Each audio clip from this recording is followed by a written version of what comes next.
রক্তের সাথে আত্মার টান, ভালোবাসি বলা হয়নি বাপজান। জীবন নামের মহাগল্পে তোমার যেখানে ইতি, বাবা তুমি ছাড়া বট বৃক্ষটাও আজ ছায়াহীন স্মৃতি।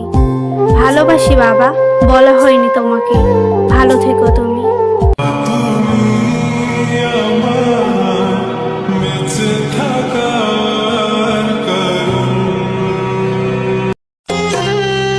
আমার জীবনে সেরা উপহার হলো আমার মা, যাকে আমি আমার কষ্টেও কাঁদতে দেখেছি।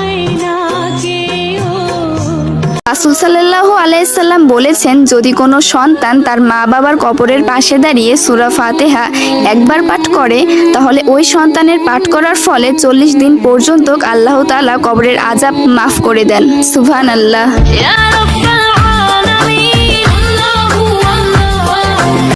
আমাকে জানতে এসো না, ফিতনায় পড়ে যাবে। আমি একজনের জন্য নির্ধারিত এবং তার জন্যই রহমত, বাকি সবার জন্য গজব।